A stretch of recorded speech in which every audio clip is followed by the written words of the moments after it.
बिस्मिल्लाहिर्रहमानिर्रहीम। आज की इस वीडियो लेक्चर में हम डिस्कस करने जा रहे हैं Kashi Euler equation. Last lecture में हमने काशी आइलर इक्वेशन पर बहुत ही इम्पोर्टेंट एग्जांपल कर दी और एक्सरसाइज सोल्व कर दी।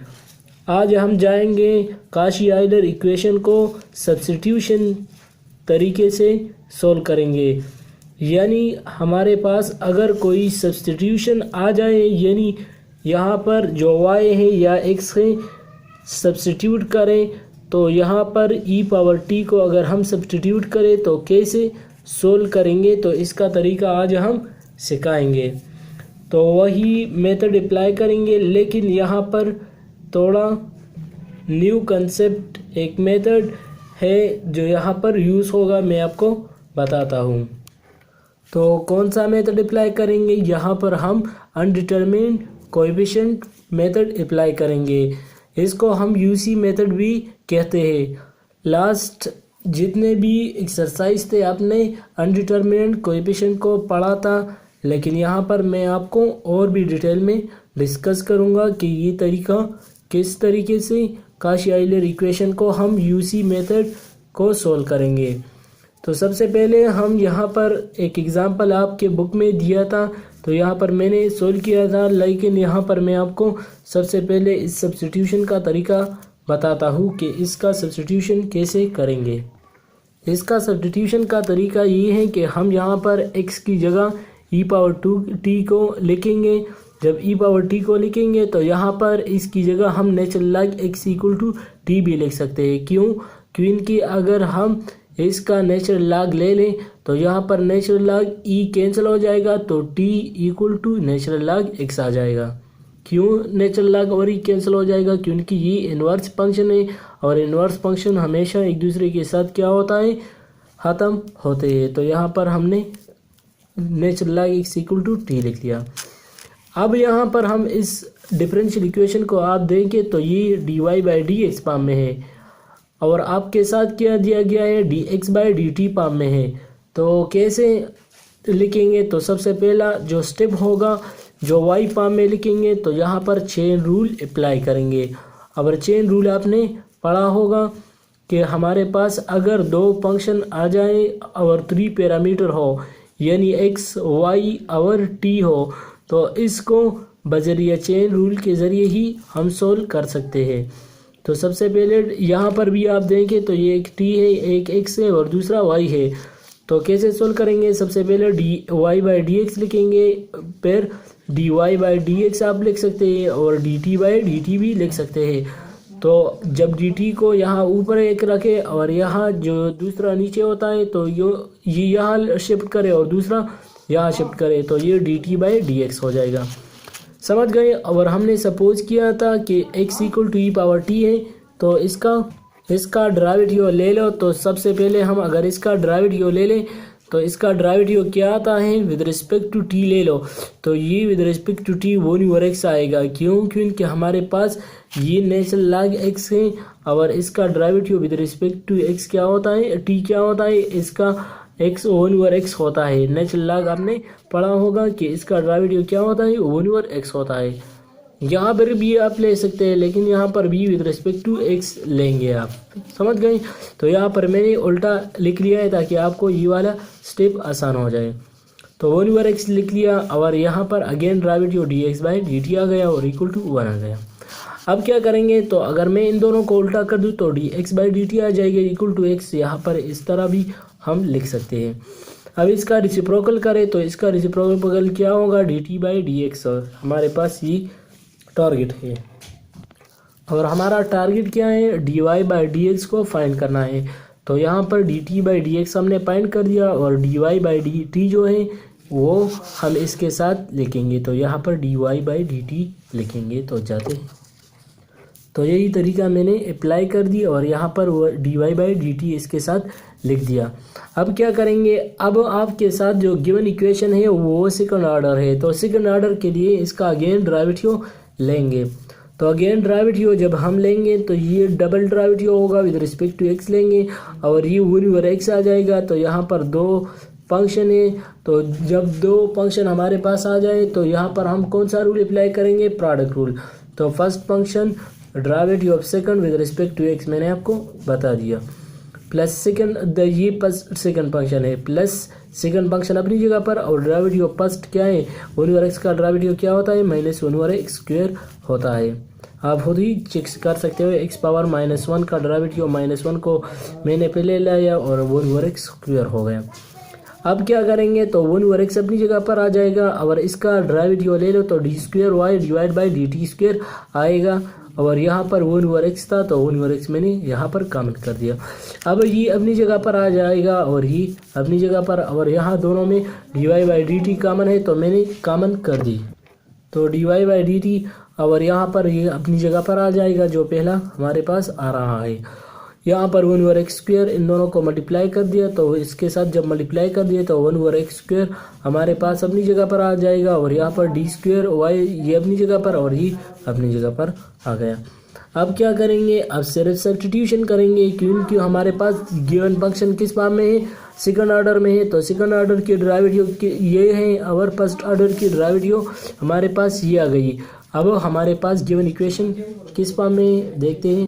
अब यहाँ पर x² अपनी जगह पर, इसकी जगह हम जो डेरिवेटिव आ गया वो लिखेंगे, यहाँ पर भी जो डेरिवेटिव आ गया वही लिखेंगे, और y की जगह हम नेचुरल लॉग लिखेंगे, समझ गए, और नेचुरल लॉग x की जगह t लिखेंगे। तो यहाँ पर पुट कर दो सारे वैल्यू, तो वैल्यू हमने पुट कर दी, सारी वैल्यू मैंने पुट कर दी, डबल डेरिवेटिव की, फर्स्ट डेरिवेटिव की, और पहला x था वो अपनी जगह पर आ गया, और पहला 1/x था तो मैंने वो इसके साथ लिख लिया। कोई कंफ्यूजन, कोई डाउट आप कमेंट पे बता सकते हैं। अब यहाँ पर मैंने मल्टीप्लिकेशन कर दी, मल्टीप्लिकेशन में क्या कर दी कि x² के साथ कैंसिल हो गया, तो यहाँ पर क्या बचेगा, d² और dt² रह जाएगा, और यहाँ पर dy/dt, एक माइनस है एक प्लस है, तो ये हमारे पास ये माइनस हो जाएगा, तो माइनस माइनस प्लस हो जाएंगे, तो -2 dy/dt आ जाएगा, और ये अपनी जगह पर आ जाएगा, और y अपनी और t अपनी जगह पर, समझ गए। Given equation Kashi Euler method, और ये हम आप खुद ही देख सकते हैं कि काशी आइलर इक्वेशन है, और काशी आइलर इक्वेशन को डायरेक्टली हम किस फॉर्म में लिख सकते हैं, अगर ऑक्सिलरी फॉर्म बनाना है तो अगर डबल डेरिवेटिव हो। क्यों काशी आइलर इक्वेशन है, मैंने आपको बता दिया है कि अगर पहले डबल डेरिवेटिव है, फिर फर्स्ट डेरिवेटिव है, फिर 1 है, तो अगर वो इस फॉर्म में है तो हम कह सकते हैं कि ये काशी आइलर इक्वेशन है। तो यहाँ पर आप वैल्यू पुट कर दो, तो डबल डेरिवेटिव के लिए m² पुट करते हैं, ऑक्सिलरी फॉर्म में मैंने आपको बता दिया है लास्ट लेक्चर्स में। तो यहाँ पर पुट कर दो, फिर डबल डेरिवेटिव के लिए हम ये लिखेंगे, और सिंगल डेरिवेटिव के लिए m लिखते हैं। मैंने आपको ऑक्सिलरी फॉर्म में लास्ट लेक्चर में बहुत की डिटेल में डिस्कस किया था। अब ये किसके बराबर होता है, a² और +b² - 2ab है, तो मैंने a - b होल स्क्वायर लिख लिया। अब रूट हमारे पास क्या आ गए, इक्वल आ गए, तो इसके लिए जो असल फॉर्म होती है इक्वेशन फॉर्म, सोल्यूशन फॉर्म, तो सोल्यूशन फॉर्म कम्प्लीमेंट्री फॉर्म किस फॉर्म में होगा, c1 × x + c2 × x, और इसके साथ नेचुरल लॉग लिखते हैं, क्योंकि ये इक्वल है। अब क्या करेंगे, तो यहाँ पर नेचुरल लॉग किसके बराबर है, t के लिए बराबर है, मैंने पहला सेक्शन में बता दिया। और e⁻t किसके बराबर होता है, वो x के बराबर होता है, तो x की जगह आप लिख लो, x की जगह मैंने ये लिख लिया e⁻t, और नेचुरल लॉग x की जगह t लिख लिया। अब क्या करेंगे, तो यहाँ पर हमने कम्प्लीमेंट्री सोल्यूशन फाइंड कर दी। अब क्या करेंगे, हम पार्टिकुलर सोल्यूशन को फाइंड करेंगे। मैंने लास्ट लेक्चर में बता दिया था कि नॉन होमोजीनियस के लिए हम 2 सोल्यूशन फाइंड करेंगे, एक कम्प्लीमेंट्री और एक पार्टिकुलर सोल्यूशन। और पैरामीट्रिक फंक्शन के लिए मैंने आपको बता दिया था कि हमारे पास अगर वेरिएशन ऑफ पैरामीटर फॉर्म में आ जाए तो इसको किसके ज़रिए फाइंड करेंगे, तो यहाँ पर यूसी मेथड में क्या करेंगे, तो यहाँ पर मैं आपको बताता हूँ कि कम्प्लीमेंट्री सोल्यूशन कैसे फाइंड करेंगे। तो पार्टिकुलर सोल्यूशन के लिए हम ये फॉर्म लिखेंगे। सबसे पहले अगर हमारे पास 1 आ जाए, एनी कांस्टेंट, मीन बी आ जाए, सी आ जाए, कोई भी कांस्टेंट आ जाए, तो इसके लिए हम ए लिखेंगे, स्मॉल ए आ जाए, स्मॉल बी आ जाए, सी डी, कोई भी कांस्टेंट आ जाए तो इसके लिए हम ए लिखेंगे, कैपिटल ए। इस तरह 5x+7 के लिए 5 की जगह हम a लिखेंगे और 7 की जगह b लिखेंगे। क्यों? क्योंकि हमारे पास कांस्टेंट के लिए नंबर लिखेंगे, ये कांस्टेंट है और यहाँ पर कांस्टेंट के लिए मैंने ये लिख लिया और x अपनी जगह पर। इस तरह x² अपनी जगह पर आ जाएगा और अगर माइनस हो या प्लस हो तो दोनों के लिए हम ax² + b सारे प्लस प्लस फॉर्म में लिखेंगे। इस तरह आप इसी को भी देख सकते हैं कि यहाँ पर अगर माइनस को भी यहाँ पर आ जाए तो इसको ऐसे ले जाएंगे, अगर क्यूबिक फॉर्म में आ जाए तो इस तरह आ जाएगा, इस तरह पोर फॉर्म में आ जाए तो पोर जाएगा, इस तरह तो थोड़ा थोड़ा जाएगा। ये ABCD है, अगर पोर फॉर्म में आ जाए तो F तक जाएंगे, इस तरह जाएंगे। अगर साइन फॉर्म में आ जाए तो मैंने आपको बता दिया था कि अगर साइन काज फॉर्म में आ जाए तो इसमें काज और साइन को ऐड करेंगे और जहाँ पर ये वैल्यू हो, बीटा हो, ए हो, सी हो, डी हो, कोई भी नंबर हो तो यहाँ पर हम लिखेंगे इसके साथ। अगर यहाँ पर हम इसकी जगह जो यहाँ पर कोई नंबर अगर मौजूद ना हो तो ए और बी लिखेंगे। इस तरह काज के लिए भी है। इस तरह e⁵t तो मैंने आपको बता दिया, तो यहाँ कांस्टेंट है, a है, 1 है, 2 है, 3 है, तो इसकी जगह a लिखेंगे। इस तरह अगर दो फंक्शन डायरेक्टली आ जाए, एक अलजेब्रिक और दूसरा एक्सपोनेंशियल, तो इसके लिए भी यही लिखेंगे। अलजेब्रिक के लिए ये लिखेंगे और एक्सपोनेंशियल के लिए ये। इस तरह फॉर्म में आ जाए तो सारे, ये बात याद रखना, ये इंपॉर्टेंट है, हम अभी यूज़ करेंगे। तो इस तरीके से। और ये पार्टिकुलर सोल्यूशन कौन सा होता है तो मैंने आपको बता दिया है कि पार्टिकुलर सोल्यूशन यहाँ पर हमारे पास जो गिवन क्वेश्चन है वहाँ पर जो f(x) होता है, यानी यहाँ पर नेचुरल लॉग x है ना, तो यहाँ पर x की जगह मैंने t लिखा है। तो यहाँ पर t के लिए जो इक्वेशन यूज़ होगा मैं आपको बताता हूँ। तो t के लिए यहाँ पर x हमने यूज़ किया है तो आप t लिख सकते हैं। तो यहाँ पर t अगर हो तो हम at लिखेंगे, समझ गए। at + b या bt + a दोनों सही है, समझ गए। तो यहाँ पर पार्टिकुलर सोल्यूशन के लिए मैंने वही तरीका कर दिया है कि अनडिटरमिनेट कोएफिशिएंट के लिए पार्टिकुलर सोल्यूशन जब g(t) हमारे पास t के बराबर हो तो पार्टिकुलर सोल्यूशन इस फॉर्म में आएगा, समझ गए। तो वही तरीका अप्लाई कर दो। a + bt मैंने लिख लिया और यहाँ पर सबसे पहले इसका डेरिवेटिव लेंगे, तो पहला डेरिवेटिव ले लिया और सेकंड डेरिवेटिव। क्यों मैंने डबल डेरिवेटिव पॉइंट कर दी? क्योंकि डबल डेरिवेटिव हमारे पास जो गिवन इक्वेशन है वो डबल डेरिवेटिव फॉर्म में है, ये हमने फाइंड किया था। आप खुद ही देख सकते हैं जो हमने फाइंड किया था। तो वहाँ पर आप जिससे हमने ऑक्सिलरी इक्वेशन बनाया था, तो यहाँ पर आप पुट करो। डबल डेरिवेटिव हमारे पास किसके बराबर आया है? 0 के। सिंगल डेरिवेटिव बीटा के बराबर आया है। इस तरह हमारे पास y किसके बराबर है? तो a + bt और t अपनी जगह पर आ जाएगा। अब क्या करेंगे? अब इसके जो कोएफिशिएंट है वो हम कंपेयर करेंगे। कैसे कंपेयर करेंगे? -2b + a कंपेयर करेंगे। यहाँ पर किस फॉर्म में है? इसका पावर क्या है? 0 है, तो a + t⁻0 के बराबर है। 2t⁻0 का मतलब क्या है? वो 0 के बराबर है।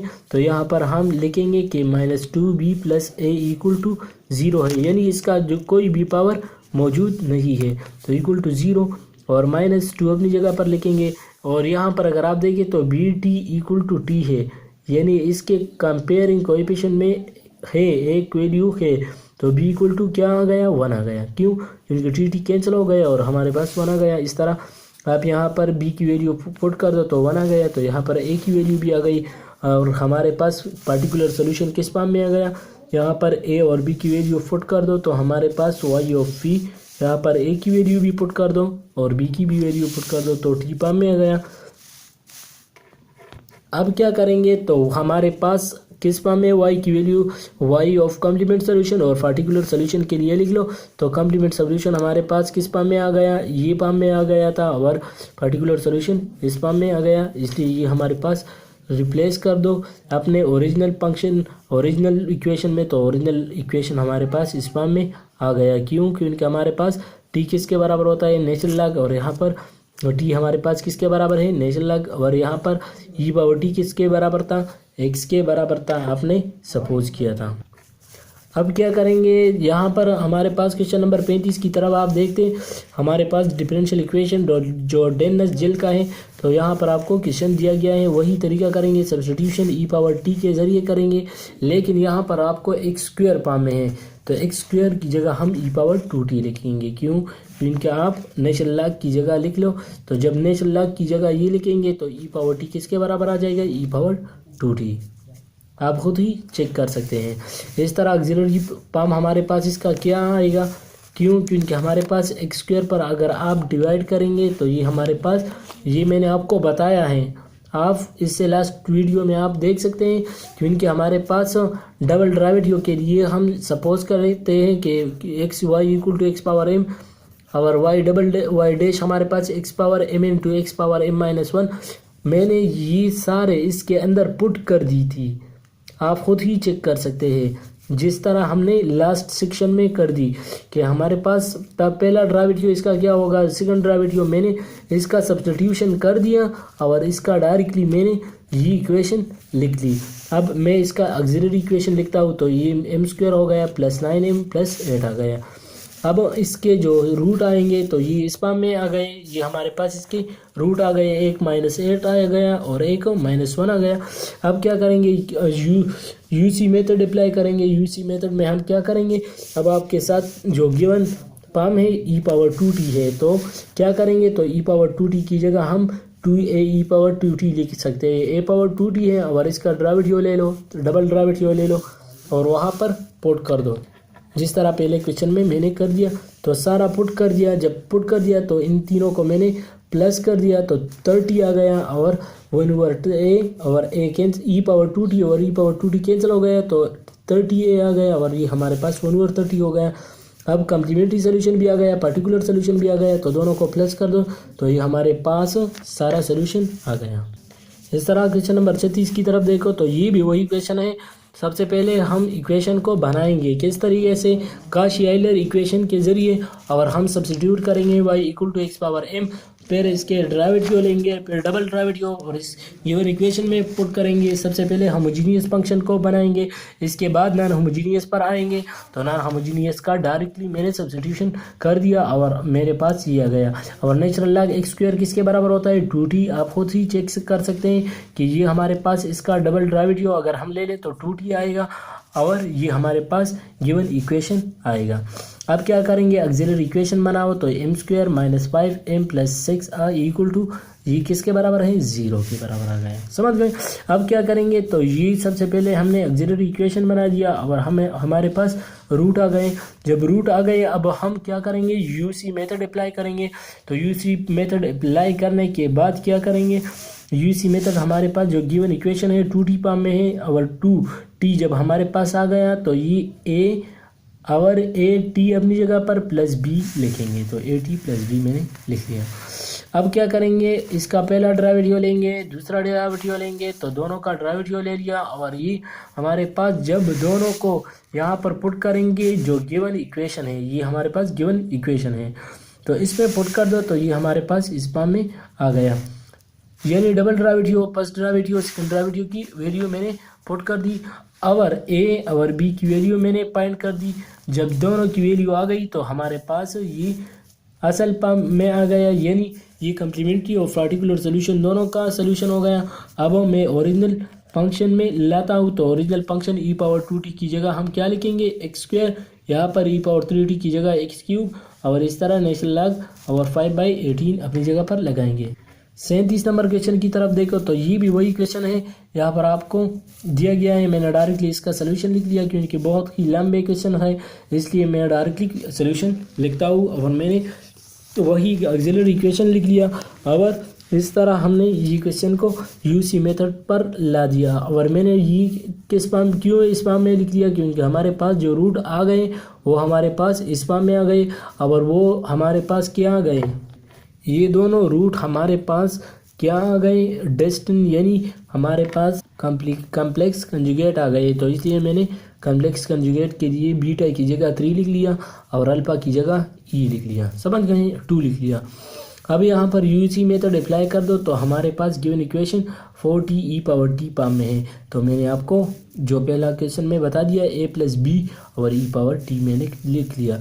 अब ये हमारे पास जब पहला डेरिवेटिव लेंगे तो पहला डेरिवेटिव में b e⁻t रह जाएगा और दूसरा डेरिवेटिव लेंगे तो e⁻t रह जाएगा। तो दोनों की वैल्यू मैंने पुट कर दिया इस इक्वेशन में।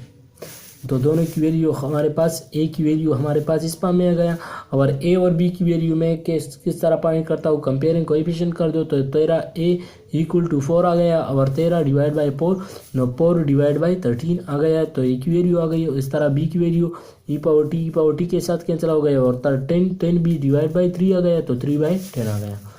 अब y की वैल्यू हमारे पास इस फॉर्म में आ गया और कम्प्लीमेंट्री सोल्यूशन मैंने लिख लिया। ये कम्प्लीमेंट्री सोल्यूशन है और ये हमारे पास पार्टिकुलर सोल्यूशन है और दोनों का सोल्यूशन हमने डायरेक्टली ओरिजिनल फॉर्म में लिख लिया। तो ये ओरिजिनल फॉर्म है।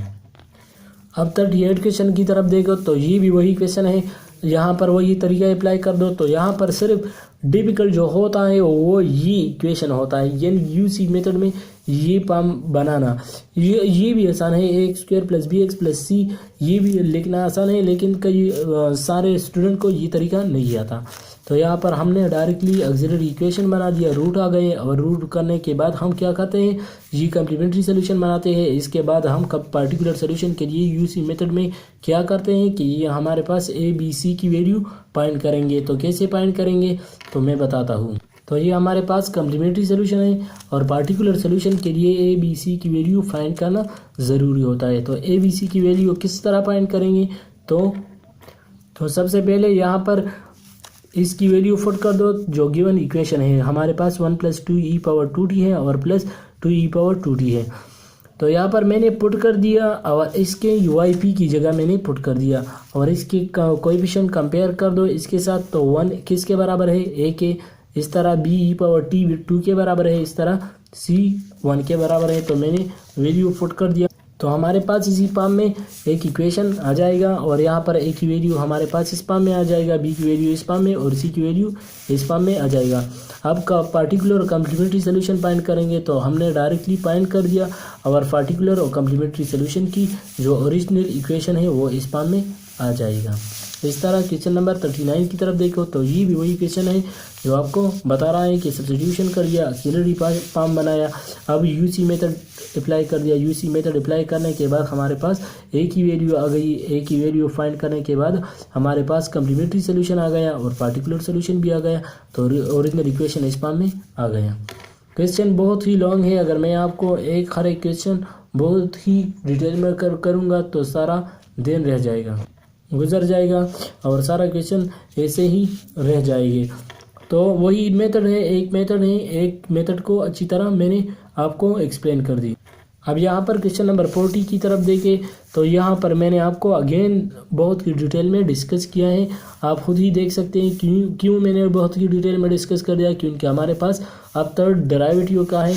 तो इसलिए मैंने थर्ड ऑर्डर के लिए मैंने पहला डेरिवेटिव ले लिया, जिस तरह हमने पहले कर दिया। डबल डेरिवेटिव में सारा प्रोसेस कर दिया। थर्ड डेरिवेटिव में हम वही रूल अप्लाई करेंगे, जो कौन सा रूल है वो प्रोडक्ट रूल है। तो यहाँ पर भी अप्लाई कर दो, first function derivative of second plus second function derivative of first. तो यहाँ पर दो फंक्शन है, तो यहाँ पर दो फंक्शन डेरिवेटिव में है, अंदर मैंने लिख लिया। अब मैंने इसको अपनी जगह पर लिख लिया और इसको अपनी जगह पर जब इसका डेरिवेटिव ले लिया तो ये लाया। अब क्या करेंगे तो इसका डेरिवेटिव पहला ले लो और इसका डेरिवेटिव इसका अपना ले लो और इसका डेरिवेटिव अपना ले लो। तो मैंने दोनों का लिख लिया। अब ये अपनी जगह पर आ जाएगा और इन दोनों का मल्टीप्लिकेशन कर दिया, इसका डेरिवेटिव ले लिया। अब क्या करेंगे तो यहाँ पर हमारे पास 1/x अपनी जगह पर, तो ये थर्ड डेरिवेटिव हो गया 1/x अपनी जगह पर। इस तरह यहाँ पर भी 1/x को बाहर लिख लो और डबल डेरिवेटिव ले लो। इस तरह तीसरा डेरिवेटिव इसमें भी लिख लो और पहला डेरिवेटिव को बाहर कर दो। इस तरह मैंने ये थर्ड डेरिवेटिव फाइंड कर दी। तो फाइंड करने के बाद हमारे पास कुछ इस फॉर्म में आ गया, हमने डायरेक्टली क्वेश्चन में पुट कर दी। तो क्वेश्चन में हमारे पास उस फॉर्म में था और double derivative, first derivative, third derivative मैंने पुट कर दिया। अब इसका ऑक्सिलरी फॉर्म किस फॉर्म में आएगा, m³ आ जाएगा, -3 -6 m² आ जाएगा। क्योंकि हमारे पास ये एक और ये वाला दोनों कैंसिल हो जाएंगे, समझ गए। और यहाँ पर एक रह जाएगा तो ये दोनों भी कैंसिल हो जाएंगे, तो 11m आ जाएगा और -6 आ जाएगा। अब ये हमारे पास इसके जो रूट आएंगे वो 3 आएंगे और मैंने साइंटिफिक डिवीजन से फाइंड कर दी और ये हमारे पास इसका जो सोल्यूशन है वो इस फॉर्म में आएगा। अब क्या करेंगे, अब इसके लिए हम यूसी मेथड अप्लाई करेंगे। तो यूसी मेथड के लिए हम अब देख सकते हैं कि ये हमारे पास 3 + 3t फॉर्म में है। तो ए ये हो गया, ए टी हो गया प्लस बी हो गया। तो डायरेक्टली लिख सकते हैं या ए + बी टी लिख लो। पहला ड्राविडियो ले लो, डबल ड्राविडियो ले लो तो पुट कर दो इस फॉर्म में। तो इस फॉर्म में मैंने पुट कर दिया तो ये हमारे पास असल फॉर्म में है और इसमें मैंने पुट कर दिया 11b - 6a = ये आ गया। अब ए की वैल्यू हमारे पास किसके बराबर है, तो कंपेयर करो कोएफिशिएंट को। तो इस दोनों के कोएफिशिएंट क्या है, 0 है। और इसके कोएफिशिएंट क्या है, 3t है। यहाँ इसके कोएफिशिएंट 3 है। तो अब इसके साथ कंपेयर करो तो ये हमारे पास ए और बी की वैल्यू आ जाएगी। अब यहाँ पर Y complement solution, particular solution मैंने लिख लिया और ओरिजिनल फंक्शन डायरेक्टली लिख लिया। तो अगर आपको ये वीडियो पसंद आ गई तो प्लीज़ लाइक करें, शेयर करें, अपने दोस्तों के साथ भी शेयर करें। Thanks for watching.